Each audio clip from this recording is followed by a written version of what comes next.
Ram, thank you very much. Although I don't understand Marathi, but it was really nice program, and I would like to come again. And I would like to. I'm a little bit nervous as well. My heart is beating so fast. I've never spoken before in front of so many people. So I would like to tell a little incident about myself. It's a police incident, although one gentleman was speaking about police.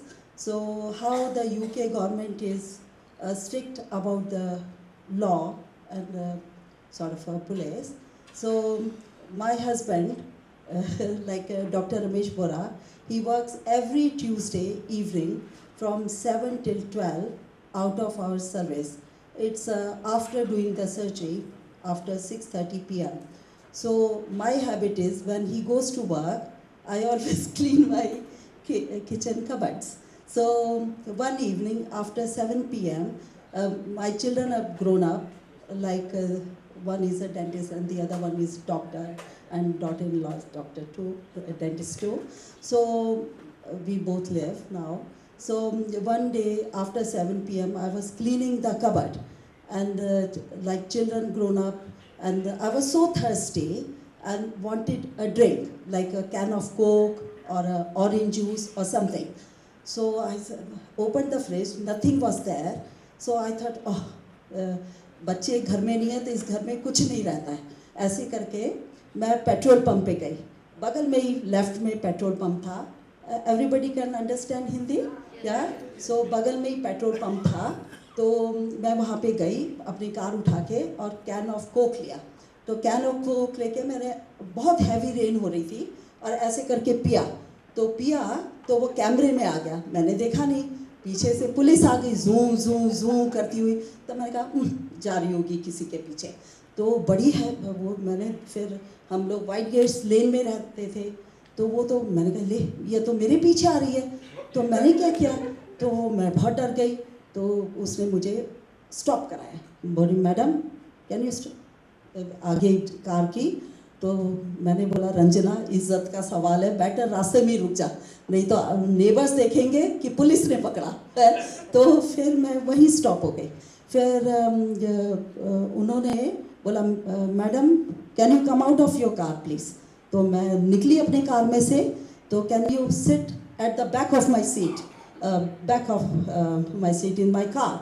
तो बहुत दो हट्टे कट्टे police, heavy rain, dark Knight, और आगे बहुत लेन.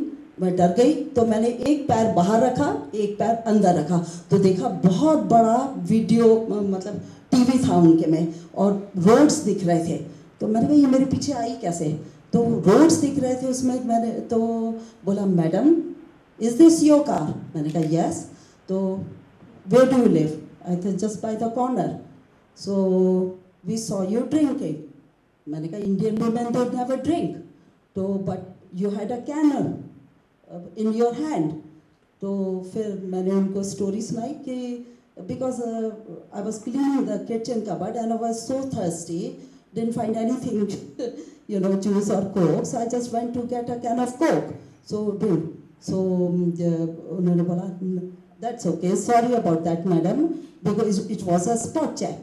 तो मैं तो बहुत नर्वस हुई, और फिर उन्होंने अपोलोजाइज किया और चले गए.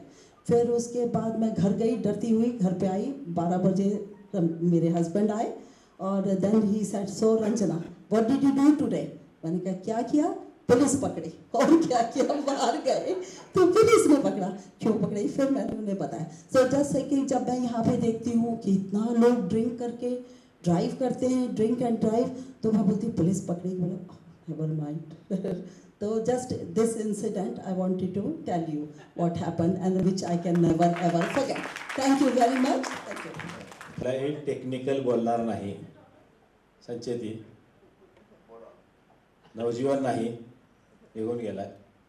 मी जे 3 मुद्दे मागे व्हॉट्सॲपवर सांगितले होते त्याची आपण चर्चा अजिबात केली नाही. पहिला मुद्दा होता आपण सगळे शिकलोय औरंगाबादमध्ये, आपण सगळे शिकलोय मराठवाड्यामध्ये. मराठवाड्यामधली परिस्थिती 3 वर्ष 4 वर्ष 5 वर्ष अत्यंत गंभीर होती. निळ्या कुठे गेला, माग कुठे आहे. हां आहे. अत्यंत वाईट परिस्थिती होती. काही कॉमेंट्स मी केल्या, काही कॉमेंट्स लोकांनी केल्या. दुर्दैवानं त्याच्यावर काही झालं नाही. 2-2 हजार 3-3 हजार शेतकऱ्यांनी आत्महत्या केल्या. प्रश्न असा दिला होता की आपण शेतकऱ्याच्या आत्महत्या कदाचित रोखू शकत नाही, पण त्याच्यासाठी काही करू शकतो का. त्याचे 2 मुद्दे होते. एक, नाना पाटेकरचं जे फाउंडेशन त्यांनी केलंय त्याच्यामधून आवाहन केलं होतं की ज्या शेतकऱ्याचं चुकून मनामध्ये जरी आलं की माझी काही कारणामुळं का आत्महत्या करतोय, फॅमिली बॅकग्राऊंडमुळं, पैशामुळं, फायनान्शियल कन्स्ट्रेंटमुळं तो आत्महत्या करतोय, आणि अशा शेतकऱ्याला जर काही मदत करता आली तर नाना पाटेकरांनी आवाहन केलं होतं की माझा हा फोन नंबर आहे, ह्याच्यावर तुम्ही फोन करा आणि मी तुम्हाला ती मदत करायला तयार आहे. माझी सगळ्यांना विनंती आहे, मराठवाड्यामध्ये जरी आता पाऊस पडला असला तरी तो पाऊस काही ठिकाणी जास्त झालाय. I want to thank, this is my feeling, thank is very small word for me, Dr. Mogekar, Mrs. Mogekar and Dr. Deshmukh. I want to thank them. I'm greatly obliged. I have come after 45 years and I've met many faces and I was wondering who are they. Now I collected everyone that I remember some of them. Now I want to share some important events in my life. I was married in 1971, just after my completion of MBBS. I didn't do the internship over here. My internship was transferred to my husband's place at Khandwa. My father-in-law, a businessman, he said, I'll open a clinic, you sit over there. So he made me to sit over there and my husband was in government service. He was posted at Bistan, a small village near Khargon. I couldn't run the clinic because I didn't know anything about it. I said, I'm not going to run the clinic, I want to do the PG. He said, you did MBBS, why you want to do PG? You run the clinic. So I went with my husband to his place of working. Over there were some incidents which I want to share. It was a small village, Bistan by the name, near Khargon district. Over there what happened, daily some villagers used to come. One villager came when I was over there in the night hours.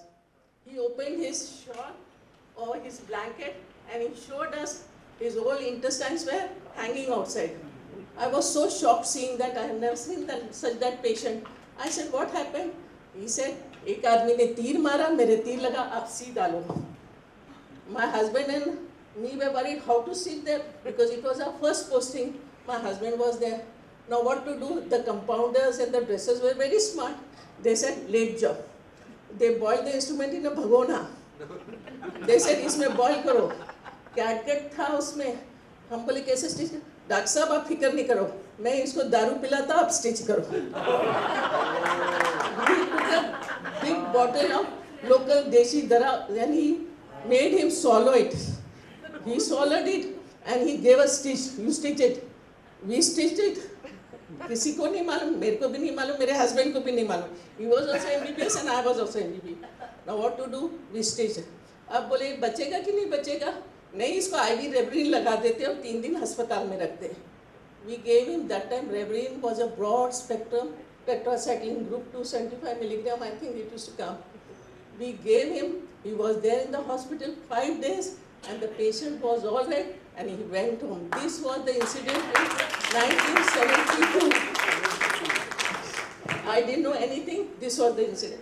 Now, next incident when I was joined the district hospital, I said I cannot do practice to my father-in-law, but they were not so educated. They said, medicine लिखो क्या करना है. नहीं, मैं बोली मैं तो district hospital में एज ए ऑनरी कर. I didn't get the job. Over there one patient came on my duty. She had 4 daughters and this was her 5th pregnancy. She was related to my staff nurse daughter, elder daughter. She came, she delivered nicely, she got a male child without sex test, but after that she started so much bleeding. I was just standing, what to do? My senior was standing, we didn't know, and she died in front of me. I will say that she died actually. Within half an hour she bled. We didn't know whether it was atonic PPH, traumatic PPH, I could not diagnose it. After that I decided now I'll go and do PG. So I told my father, no, I'm not going to practice anymore, I'm going to PG. So from there my father-in-law agreed and I went and did PG. After that only I became a confident and started doing practice. And now I am become a professor of RT Gadi Medical College and I'm working there. I'm just doing much teaching. I don't do much surgeries, but I guide the students and I guide also. Thank you. And again, thank you, Dr. Mulgaonkar, Mrs. Mulgaonkar, and Dr. Deshmukh. They only contacted me and I was motivated by them to come over here and I met my classmates.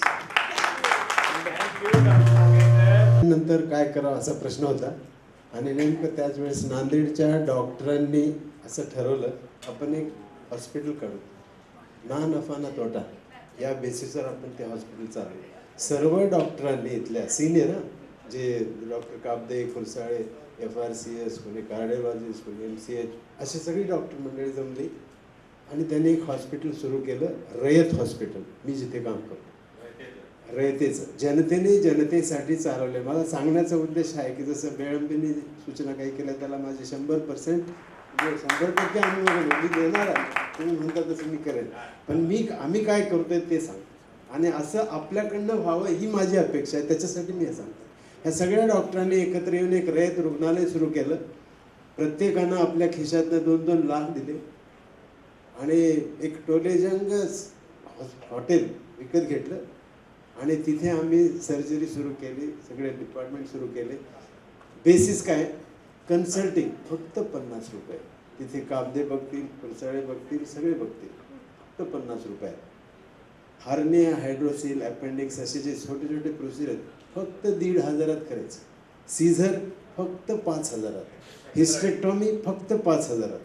आमचे भाव फलक लागले, जसं शेंगदाणे 100 रुपये kilo, तसं hernia, hydrocele, Caesar, हाडाची कुठलेही operations, nailing, plating काही असो, फक्त 10,000. स्पाईन सर्जरी बाहेर किती घेतात तुम्हालाच माहिती, आम्ही ती फक्त 12,000 करतो स्पाईन सर्जरी. असं मला वाटतं की आपले सगळे डॉक्टर मंडळी आपल्या आमच्या इथे सगळ्यांनीच भेटी दिल्या जवळपास. त्याच्यात 1-2-4 नाव मी सांगतो, मुख्यमंत्र्यापासून राज्यपालापासून. आमची अण्णा हजारे म्हणे असं एखादं हॉस्पिटल प्रत्येक जिल्ह्यामध्ये जर झालं तर गोरगरिबांची कितीतरी फायदा होईल. असं आपल्या डोक्यात यावं एवढंच मला सांगायचं. गाणं मी नंतर. थँक्यू गोरकर. मी माझे वैयक्तिक लाईफचे काही अनुभव सांगणार आहे. आपल्याला बऱ्याच जणांना माहीत नसेल की मी जेव्हा कॉलेजमध्ये ॲडमिट झालो म्हणा किंवा काय प्रवेश घेतला त्यावेळेस आमच्या 4-2 मित्रच माहीत असेल की मी लहानपणी माझं लग्न झालेलं आहे. 1960ला माझं लग्न झालं. I was in 6th class. सांगायचा मुद्दा की ग्रामीण भागामध्येच मी नंतर गेलो. इंटर्नशिप संपली. 1 जानेवारी 74 पासून प्रॅक्टिस सुरू केली. कॅन्डिडेट आपलं बॉन्डेड कॅन्ड असल्यामुळं 10 महिने गावीच प्रॅक्टिस केली. घोड्यावर, लाईट नाही, बैलगाडीत, हे सगळे अनुभव मला आले आहेत. आता जे लोकांनी सांगितले ते. आणि आजपर्यंत मी ग्रामीण भागामध्येच सर्व्हिस पूर्ण केली 30 वर्ष. बैलगाडी, घोडी, विदाऊट लाईट, डिलेवरी, जे सगळ्या बॅग, बत्ती म्हणा, कंदील म्हणा, जे असेल ते. तर महत्त्वाचा मुद्दा सांगायचा की जसं शर्माजीने सांगितलं की आपण काय करतो ज्याच्यामुळे आपल्याला लोकांचा आशीर्वाद मिळेल. सांगायची घटना अशी की सप्टेंबर 2006 मध्ये 4 दिवस ताप आला. लातूरला गेल्यानंतर लगेच मी अनकॉन्शियस झालो, इरिटेबल झालो आणि मल्टी ऑर्गन फेल्युअरमधून गेलो. मी तिथं सांगितले की कुठे घेऊन जायचा विचार नाही, पण आमच्या नातेवाईकांनी, मित्रांनी मला रुबीमध्ये शिफ्ट केलं. 4-5 दिवस मी अनकॉन्शियस होतो, 10-12 ॲडमिट होतो. मी त्याच्यातून उतरलो. सांगायचा मुद्दा ही की माझी एक अशी इच्छा होती, मी तर आळंदी, पंढरपूर असं जात होतो, पण माऊलीची वारी पायी पंढरपूर ते आळंदी ते पंढरपूर करायची इच्छा होती माझी. पण सर्व्हिसमध्ये आणि रिटायरमेंट झाल्यानंतर सुद्धा मला करता आलं नाही. पण माझ्या डोक्यात असं बसलं की मी हे जग आज पाहतोय, लगेच 2007ला आळंदी ते पंढरपूर पायी वारी कुठेही न बसता केली. एक भावना आहे जी की आपण सगळे जरी डॉक्टर असतो, देववरी आहे, हिने सांगितलं आता कोण कधी जाईल वेळ म्हणणं काय देव सांगेल. सांगायचा मुद्दा एवढा की आजपर्यंत इमाने इतबारे प्रॅक्टिस कसलीही करप्शन न करता इन सर्व्हिसमध्ये छातीकोड सांगतो मी, अजिबात कुठं बार्गेनिंग केली नाही. आमचे काही कलिग होते पोस्टमॉर्टम करायला बार्गेनिंग करायचे, अजिबात MLC मध्ये पैसा नाही, पोस्टमॉर्टम पैसा नाही, जे असेल दे उसका भला नाही दे उसका भला. या प्रकारे आज सुद्धा प्रॅक्टिस चालू आहे. आमचे उधारीचे असे खाते कितीतरी गेले, पण त्याच्याबद्दल आपण काही शंका केली नाही. समाधानी आहे, सुखी आहे, आरामशीर आहे. आज तागायत प्रॅक्टिस चालू आहे. डिसेंबर 31, 2003 रिटायर झालो. 1 जानेवारी 2004 प्रॅक्टिस सुरू केली. आज तागायत चालू आहे. इन सर्व्हिस DGO केलं आंबेजोगाईला. आमचा एक चान्स घालविला साहेबांनी, कारण मला DOMS करायचं होतं पण जॉईन झालं नाही, तर त्याच्यामुळे गेलं मेडिकल आपलं आंबेजोगाईला. असे प्रकार काय आहेत घडणार, हे अनुभव सगळे आणखी सुद्धा ग्रामीण भागामध्ये प्रॅक्टिस करतो मी. झोपडपट्टीमध्ये डिलिव्हरी केल्या, मसनवाट्यामध्ये मसनजोगी होते, तिथं जाऊन डिलिव्हरी केली. मसनवाटीमध्ये मसनजोगी म्हणजे एक प्रकार आहे, मसनवाट राहतात हे फिरते जमात जे आहे ती भटकी जमात. म्हणजे प्रसंग सगळे गाडीवर घोड्यावर रात्री बेरात्री सगळे अनुभव चांगले आले. आपल्याला कुणाचाही वाईट अनुभव नाही. आणि आणखीही गेल्या 40 वर्षापासून मी माझ्या एरियामध्येच प्रॅक्टिस करतोय, माझ्या ग्रामीण भागामध्येच. आणि सर्व्हिस पण त्याच भागामध्ये विदिन 25 किलोमीटर्स केली. ट्युबॅक्टमी भरपूर केल्या, व्हॅनमध्ये केल्या, कारण मी DGOला आल्यानंतर मोबाईल व्हॅन आल्या होत्या डॉक्टर डावळेंनी. 2 वर्ष मी सारखा मोबाईल व्हॅनमध्ये फिरत होतो. मला बाकीचे प्रोफेसर होते, त्यांना जवळचे द्यायचे आणि आम्हाला आंबेजोगाईपासून 100, 200, 300 किलोमीटरवर धर्माबाद, डॉक्टर बुरांडेच्या धर्माबादला येऊन कॅम्प केलेला आहे मी. इकडं अहमदनगरच्या बाजूला एसटी एरिया हे सगळं म्हणजे सांगायचा मुद्दा की टोबॅक्टमी भरपूर केल्या, डिलिव्हरी भरपूर केल्या, सगळं क्लिनिकवर केलं आपल्या लेवलला जेवढं आहे तेवढं. पण कुणालाही हॅरॅस न करता एवढंच, बाकी काही नाही. आज सुद्धा मजेत चाललेलं आहे. मुलगा शेती करतोय, शेती चांगली मांजराखाली आहे, इरिगेटेड आहे, त्याच्यामुळं समाधानी आहे. आणि अध्यात्म आमचं चालू आहे. वारी पंढरपूर असो, आळंदी असो, देवदेव असो, पूर्ण भारत फिरायचा झाला, साऊथ एशिया झाला, वेस्टर्न युरोप झाला, जवळजवळ सगळं फिरायचं झालं. एवढंच की सध्या एन्जॉय करतोय, म्हणजे असं काय नाही. आता मिसेस थोडी आर्थरायटिस झाल्यामुळं त्याच्यामुळे सहयोग मिळत नाही. डॉक्टर भारती काय मी काय अडचण पडते सगळी. ठीक आहे मंडळी, धन्यवाद. मुगेकर साहेब, देशमुख साहेब, मॅडम, त्यांचं अभिनंदन की आम्हाला तुम्ही संपर्कात ठेवलं, व्हॉट्सअपवर ठेवलं, आलोत आम्ही. मैं उनको विठ्ठल ही मानता हूँ, मैं उनके दर्शन लेता हूँ नहीं भी, क्योंकि ये जो है ना उन्होंने सबक बताया, जैसा कर्म करेगा वैसा फल देगा भगवान. बस ये लोग समाधानी है. Thank you. ये शुरुआत करता हूँ पहले मेरे अनुभव से. मैं जैसा प्रैक्टिस शुरू किया तो जनरल प्रैक्टिस शुरू किया है औरंगाबाद में. 6 महीने के बाद में एक पेशेंट 7 बजे आया मेरे पास, बोले डॉक्टर साहब मुझे ट्रीटमेंट दो, ऐसा ऐसा तकलीफ़ हो रही है, मैं गरीब आदमी हूँ. ठीक है, मैंने उसमें इंजेक्शन और बाकी की मेडिसिन दे दिया. फिर बाद में उसने कहा कि भाई देखो डॉक्टर साहब, बोला आपकी फ़ीस कितनी हुई डॉक्टर साहब? तो मैं बोला भाई 100 रुपये हुए. देखो डॉक्टर साहब मेरे पास तो 85 रुपये हैं, बहुत कम है, मैं ज़्यादा दे नहीं सकता हूँ, मैं आपके कभी भी काम आ जाऊँगा. तो मैं जाते जाते उसको पूछा आप क्या काम करते हो? तो उन्होंने कहा मैं मुर्दे गाड़ने का काम करता हूँ. अब डॉक्टरों की पत्नियाँ क्या होती है डॉक्टर की नज़र में, वो मैं आपको बताना चाहता हूँ. सच्ची सच्ची बता रहा हूँ, बिल्कुल. औरत क्या होती है डॉक्टरों के पास, डॉक्टर की देखो मुसीबतों की सिरप होती है. मुसीबतों की मुसीबत क्या होती है? डॉक्टर पत्नी क्या होती है? मुसीबतों की सिरप होती है. सिरप सिरप सायरप, वो शब्द वैसा वापरना पड़ता है. ठीक है ना? सिरप ठीक है. हाँ, तनाव का कैप्सूल होती है. मुसीबतों का मलहम होती है और बुराइयों का ग्रैनुल्स होती है। फिर भी हम सब लोग सह लेते हैं, झेल लेते हैं, क्योंकि वो प्यार का सागर होती है। जो टैबलेट प्यार का टैबलेट होती है, जेलूसी समझकर धीरे धीरे चूस लेते हैं। ठीक है, और कुछ जोक्स बोला तो चलेगा?